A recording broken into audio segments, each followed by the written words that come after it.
From breathtaking skyscrapers to colorful night markets, Bangkok has something for everyone. I was there doing stand-up comedy gigs, so I was meeting a lot of really cool comedians, and some of them had interesting stories. Tales of comedians they had known who had gone to jail for comedy. That's right, jail for their art. I am Indonesian, so I know kind of like situation in comedy scene in Indonesia. Yes, And comics get arrested in Indonesia. recently, yes, couple months ago, to be exact. So if you say the wrong joke in Indonesia, you go to jail. Yeah, in Indonesia, you need to be careful when you talk about politics and religion, especially Islam. As a comedian, it's like an artist, like it's an art. If you can like kind of like go around it, like pussyfooting it, I think it will be okay as long as you don't really explicitly direct it to that situation. Istanbul, Yes. Turkey, which Yeah. you said was absolutely amazing. A lovely, lovely scene with Taos Beer. If you're ever in Istanbul, check them out. They have an amazing comedy scene. They take people in and they do comedy in Turkish, but also a very blossoming English-speaking comedy scene right now. And it's just a lovely, lovely place. They treated me like I was Dave Chappelle when I went. So this guy last year he's a comedian, and he was telling jokes. And he got in big trouble because he said some jokes. Sorry, come on around. He said some jokes about the government, I guess, and because of he said these jokes, they arrested him For jokes. for the jokes. Incredible. And, and because it was like an election year in Istanbul, and it gets very volatile in that kind of situation. And so apparently they took it. So he was telling the story on stage about like, hey, I was telling jokes last year, and they based on these jokes, I went to jail for telling these jokes, which is not apparently uncommon in Istanbul. It just happened in Malaysia, it's happened in.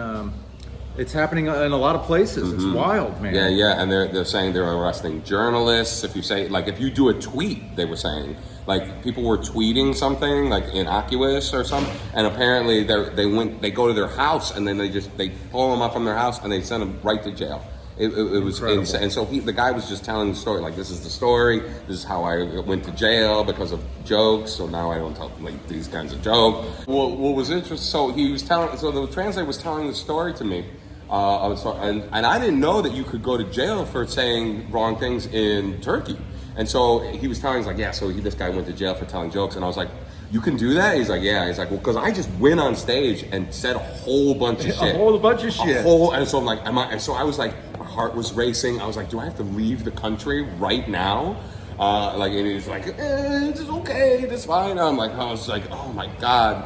And so, I wish they had just explained, hey, these are the things you don't want to say. Dude, you might have been Midnight Run. For real, man. I was, terrified, sweating bullets, just terrified that I was going to, someone would be in the audience, and they'd be like, that's the guy. Well, he's the big American guy. Arrest him.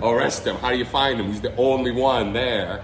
And so I was just dreadfully nervous. But apparently, this is very common in Istanbul. If I'm going to get arrested in Turkey, I don't want it to be for jokes. I want it for smuggling cocaine up my asshole like a normal person. I know. There's still time for that, though. I'm going for it. All right, good. I got some in here, so that's fine.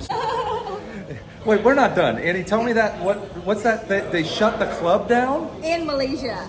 Because comics told the wrong jokes and they shut the fucking club down? It's not about the wrong jokes, because this woman just start trying to open mic, and then seems like she go on stage just for the sake of being offensive. There's no joke, there's no being funny. The way why it happened, so this girl wearing the whole Islamic clothes, like the headscarf. So she's being disrespectful too. Exactly, she's being disrespectful. It's like she opened with, I'm a Malay Muslim woman. My name is blah blah blah blah. But and then she start taking off the headscarf, taking off the clothes on stage. Wow. And it's something like motherfucker like that, right? And then it went viral because she put it online because my friends kicked her out of the club, and then she was like, oh, look, this comedy club, they thought it's free speech, I cannot even do this, yada, yada, yada, went viral. the government got about it, and public who don't really know comedy think this is what comedy is. So that's why So they shut the club down. They shut the club down. Incredible. They closed. They shut the club down. My friends got like all the business license revoked. He cannot Oh my open God. any business. He went to jail and all. So Whether you agree with what she did or not, it's an attack on art, in my opinion. but here's the thing though, as an artist, you need to know the You're- line, right? Like if you want to make a joke or like have like opinion on something, the funny part needs to beat the offensiveness part. Like don't go on stage just being just for the sake of being offensive. And be careful where you do it. Exactly, you need to know. Exactly. Wow. And thanks. I'm sorry to bug you again. Anytime. Okay, cool. And here, as an artist, I've been taking free speech for granted my whole life. I didn't realize how blessed I am to live in a country where there's very little chance of me getting arrested for my art. Here's one more story. Daniel Holmes. You got arrested twice in China for Yes, what? For doing comedy. Tell us this story, sir. No, I'm not gonna. I'm not. Was it a joke you told that they were like, you're No, going to jail? no. It's illegal at the time to do a foreigner to do comedy in China. And you did it anyway. But you didn't Yeah. know. I knew. In their defense, I knew. So you know. So you deserved it. You had it coming. Yeah. I hope you learned your lesson. 中国，我爱你中国 I love 中国 Yeah, 中国number one. Ni hao. Ni hao. That's all I know. All right.